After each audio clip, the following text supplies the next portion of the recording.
আসসালামু আলাইকুম। প্রিয় দর্শক, গত কদিন ধরেই বিভিন্ন মাধ্যমে এবং বিভিন্ন লোকের মুখে একটা কথা উচ্চারিত হচ্ছে এবং সেই কথাটা প্রশ্ন আকারে আমার কাছে পর্যন্ত এসেছে। আমাকে সরাসরি অনেকে জিজ্ঞাসা করেছে, আসলে দেশে সেনাবাহিনীর মধ্যে কি কোনো অস্থিরতা দেখা দিয়েছে? সেনাবাহিনীর মধ্যে হচ্ছেটা কি?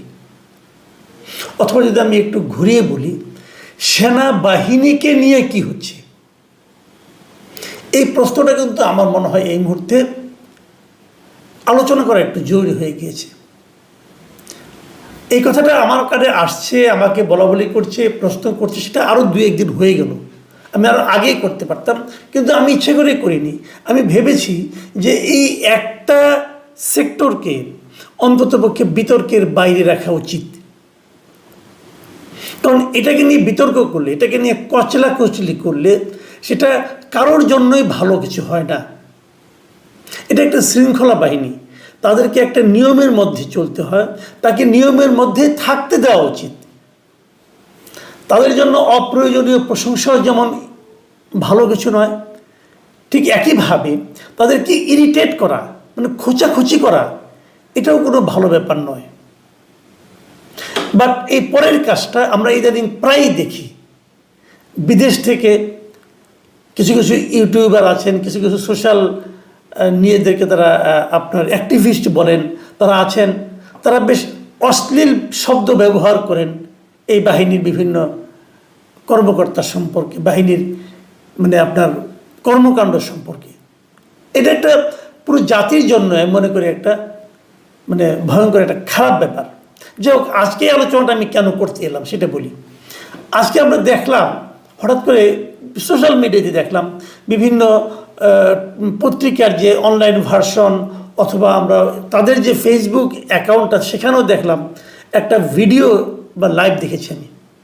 সেটা হলো প্রেস ক্লাবের সামনে, জাতীয় প্রেস ক্লাবের সামনে একটা সমাবেশ। প্রথম দেখলাম সমাবেশটি একটা অবস্থান ধর্মঘটের মতো। সেটা হলো অবসরপ্রাপ্ত বা বঞ্চিত বা পদচ্যুত, চাকরিচ্যুত এই সেনা সদস্যদের একটা সমাবেশ। তারপরে আবার দেখলাম যে তার সামনে প্রচুর সেনাবাহিনীর লোকজন প্রেস ক্লাবের সামনে দাঁড়িয়ে আছে, প্রহরা দিচ্ছে। আবার তারপরে আরেকটা দৃশ্য দেখলাম যে সেনাবাহিনীর কয়েকটা গাড়ি, এবং গাড়িগুলোতে মানে যে সামনের যে প্ল্যাকার্ড দেখলাম, নাম্বার প্লেটগুলি দেখলাম, মনে হলো যে বিগ অফিসার তারা হবে, সিনিয়র কোনো অফিসার। তারা দেখলাম যে কয়েকটা গাড়ি প্রেস ক্লাবের মধ্যে ঢুকলো। সাধারণত প্রেস ক্লাবের সেনাবাহিনীর কোনো কাজ নেই। সেনাবাহিনীর গাড়ি এভাবে ঢুকেছে অতীতে, আমি খুব নিকট অতীতে অথবা দূরবর্তী অতীতে আমি মনে করতে পারছি না প্রেস ক্লাবের সেনাবাহিনীর কী কাজ। কিন্তু তারা গেলেন। বিষয়টা কিছুই নয়, ওই যে চাকরিচ্যুত যারা পুনর্বহালের জন্য অথবা তাদের ক্ষতিপূরণ পাওয়ার জন্য আন্দোলন করছিলেন, তাদের সঙ্গে বৈঠক করার জন্য তারা গিয়েছেন। সন্ধ্যা পর্যন্ত আমি যতটুকু জানি, যতক্ষণ পর্যন্ত আমি জানি বৈঠক চলছিল, হয়তো এই বৈঠক এক সময় শেষও হয়ে যাবে। কিন্তু তার আগে আমি একটা প্রশ্ন করিনি, সেটা হলো গিয়ে যে এই যারা নাকি এই আন্দোলনটা করছিলেন, মানে তারা কে, তারা কারা, তাদের আন্দোলনের পেছনে কারণটা কি? আমি যৌক্তিকতার আলোচনায় যাব না, আমি খালি কারণটা নিয়ে উল্লেখ করতে যাচ্ছি। তারা কেন আন্দোলন করছেন? তাদের দাবিটা হলো যে বিভিন্ন সেক্টরে, যেমন প্রশাসনে অথবা অন্য অন্য কোনো সেক্টরে আওয়ামী লীগ আমলে অনেককেই অন্যায়ভাবে পদচ্যুত করা হয়েছে, চাকরিচ্যুত করা হয়েছে। আবার সরকারি চাকরিতে কিন্তু একটা নিয়ম আছে, যদি কাউকে সরকারি চাকরিজীবীকে বরখাস্ত করা হয় তাহলে সে কিন্তু তার সমস্ত দেনা পাওনা, যে পেনশন, গ্র্যাচুইটি, এগুলি কিছুই আর পায় না। মানে এটা একটা ভয়ঙ্কর একটা অবস্থা হয়ে দাঁড়ায়। অনেকে বলেন না আপনারা যে সরকারি চাকরি মানে আরামের চাকরি। হ্যাঁ, আরামের চাকরি। অনেকে বলেন যে পরবর্তী ভবিষ্যতের জন্য একটা নিশ্চিন্ত ভবিষ্যৎ থাকে, সেটাও ঠিক আছে। কিন্তু যদি আপনি বরখাস্ত হয়ে যান কোনো কারণে, যদি আপনাকে বরখাস্ত করা হয়, তাহলে কিন্তু আপনি কিছুই পাবেন না। এই যে কিছু না পাওয়ার ভীতি, আমরা যখন বলি যে সরকারি কর্মচারীরা কেন সরকার এত আজ্ঞাবহ হয়, এর কারণ কিন্তু ওই কিছু না পাওয়ার ভীতি। যেগুলো সময় যেগুলো ছুতা নাতায় আপনাকে কিন্তু বরখাস্ত করে দিতে পারে। বরখাস্ত করে দেওয়ার অর্থ হলো আপনি আর তার সুযোগ সুবিধা পেনশনে কিছুই পাবেন না, আপনাকে শূন্য হাতে বিদায় নিতে হবে। তো এই ধরনের বরখাস্ত কিন্তু সেনাবাহিনীতেও হয়েছে এবং সেগুলো আমরা তো শুনতে পাইনি। সেনাবাহিনীর অনেক খবরই কিন্তু বাইরে আসে না, শোনা যায় না। তো এখানেও তাই হয়েছে। এবং তারা আওয়ামী লীগ সরকারের পতনের পর, শেখ হাসিনার বিদায়ের পর, তারা সঙ্গত কারণেই তারা দাবি করেছে যে আমাদের সেই চাকরিচ্যুতি যা করা হয়েছে সেগুলোর ব্যাপারে একটা সুবিচার করা হোক। সুবিচার মানে অনেকে হয়তো চাকরি ফেরত চেয়েছেন, তার চাকরির বয়স আছে এবং তিনি মনে করেন তাকে চাকরি থেকে বাদ দেওয়াটা অন্যায় হয়েছে, সেটা হয়তো ফেরত পাবেন।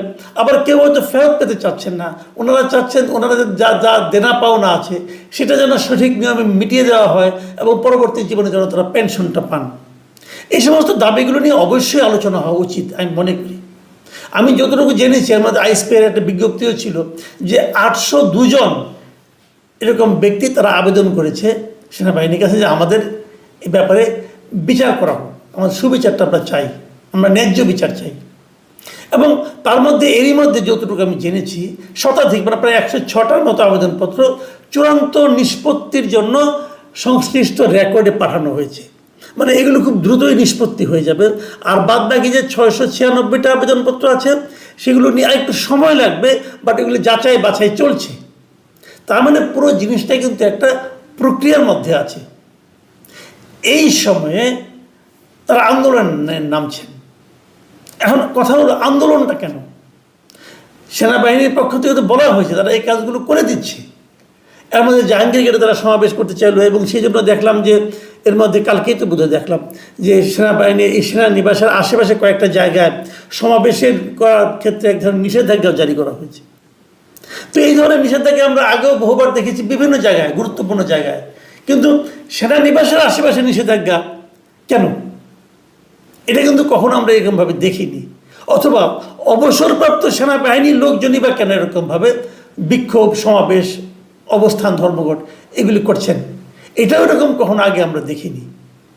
তো এটা তখন হতে পারতো যদি তারা এটা নিয়ে খুব একটা দীর্ঘসূত্রতা আমাদের ফালিয়ে দিত। যদি মাত্র তো 9 মাস হয়েছে এরা এসেছে, 9 মাস হবে, তাদের দাবিটা কতদিন আগে সেটাও আমি জানি না। যাই হোক, এটা নিয়ে আলোচনা হতে পারে, কিন্তু বিক্ষোভটা কেন? আমার কাছে এই বিক্ষোভের বিষয়টা আমার কাছে কিন্তু পছন্দ হয়নি। যাদেরটা গৃহীত হবে, যাদেরকে বলা হবে যাদের সমস্ত সুযোগ সুবিধা দেওয়া হোক, যাদের নিশ্চয়ই যাদের এই মাঝখানে যে পায় নাই এগুলিও নিশ্চয়ই দেওয়া হবে, একটা রেট্রোস্পেক্টিভ এফেক্ট তো থাকবেই, এটা অন্তপক্ষে আমি মনে করি।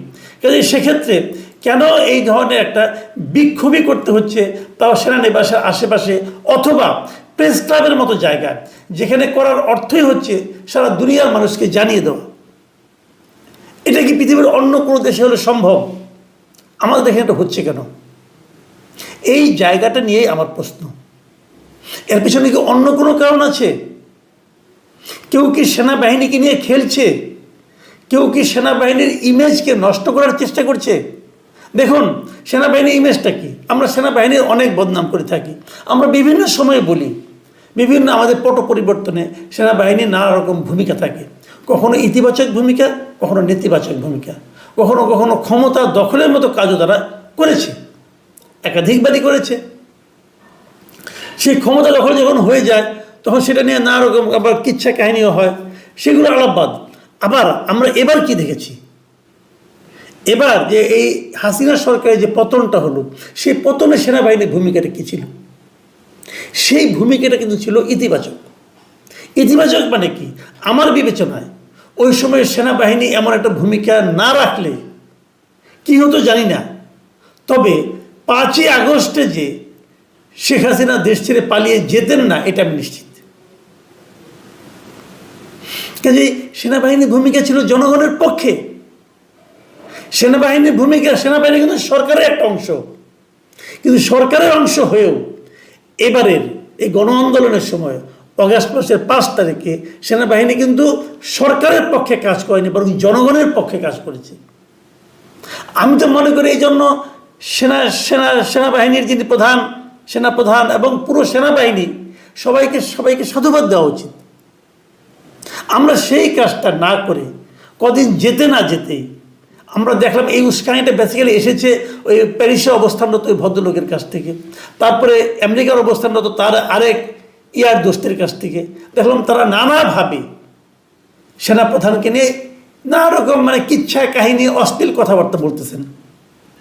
তারা বলতেছেন যে এই সেনাপ্রধান কীভাবে শেখ হাসিনার আত্মীয়, তাকে যে উনি ওই ইন্ডিয়ার দালাল, অমুকের দালাল, তুমি এগুলি বলতেছেন। আচ্ছা, উনি যে শেখ হাসিনার আত্মীয়, এটা কি এখন নাই? এখন যেমন আছেন আগে ছিল না? ছিলেন। উনি তো আত্মীয় ছিলেন। উনি আত্মীয় হয়েও তো ওনার আত্মীয়ের পক্ষে যান নাই, বরং জনগণের পক্ষে আসছেন। এই ভূমিকাটাকে কি আপনি মূল্যায়ন করবেন না?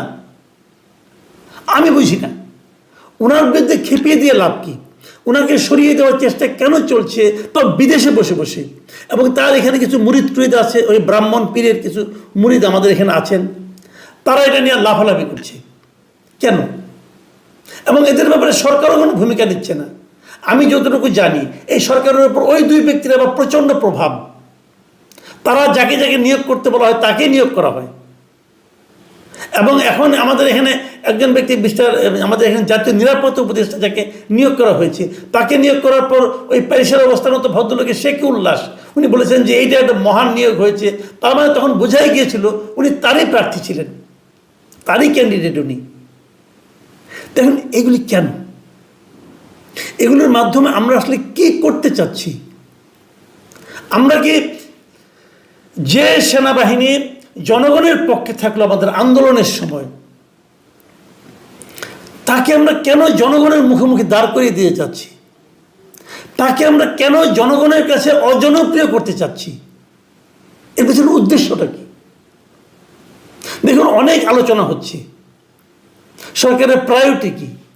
আমরা ভেবেছিলাম, আমরা বলেছিলাম যে এই সরকারের প্রায়োরিটি হচ্ছে একটা অবাধ সুষ্ঠু নির্বাচন দেওয়া এবং প্রয়োজনীয় কিছু ক্ষেত্রে সংস্কার করা। এখন সংস্কারের সংজ্ঞা শুনছি যে যে কোনো কিছু করাই মানে নাকি সংস্কার। চিটাগাং পোর্টের সবচেয়ে চালু এবং সবচেয়ে লাভজনক টার্মিনালটাকে বিদেশিদের হাতে দিয়ে দেওয়াও নাকি সংস্কার। আরাকানে মিয়ানমারের অভ্যন্তরীণ যে যুদ্ধ চলছে, সেই অভ্যন্তরীণ যুদ্ধে মিয়ানমারের জান্তা বিরোধী যে শক্তিটা আছে আরাকান আর্মি এবং তাদের দখলকৃত যে রাখাইন প্রদেশ, সেই এলাকায় মানবিক করিডোরের নামে একটা করিডোর দেওয়া, এটাও নাকি সংস্কার। এবং এই সংস্কারের কাজগুলো নির্বিঘ্নে করার জন্যই কি এই কাজগুলি হচ্ছে? এই সবার মধ্যে সবার দৃষ্টিকে অন্যদিকে ঘুরিয়ে দেওয়া হচ্ছে। অন্যান্য কাজ কতটা দ্রুত হচ্ছে জানি না, কিন্তু এই সংস্কারের কাজগুলো কিন্তু খুব দ্রুত হচ্ছে। এগুলো নিয়ে আন্দোলনের সময় কি এই ধরনের প্রস্তাব ছিল যে আমাকে এই করিডোর দিতে হবে, আমাদের পোর্টকে অন্য বিদেশিদের কাছে দিয়ে দিতে হবে, বিদেশি ফার্মের কাছে? এটা কি আন্দোলনের চেতনার মধ্যে অন্তর্ভুক্ত ছিল? কিন্তু এটাও নাকি সংস্কার। তো এগুলো কেন? এগুলো নিয়ে ডিটেল আলোচনা আমরা আরও করব। আমি আসলে করতে চাইনি, কিন্তু আমি এখন মনে করছি এই আলোচনাগুলো করা জরুরি। খালি একটা কথা বলবো যে কি হচ্ছে সেনাবাহিনীকে নিয়েই বা কী হচ্ছে, আর সেনাবাহিনীর ভেতরেই বা কী হচ্ছে। তবে আমরা তো একদম বিচ্ছিন্ন প্রাণী না, আমাদেরও তো আত্মীয় স্বজন আছে কিছু, তাই না? লোকজন আছে, পরিচিত লোকজন আছে। তো আমার যেটা মনে হয় ভেতরে কিছু হচ্ছে না, তাদেরকে নিয়ে কিছু করার চেষ্টা হচ্ছে।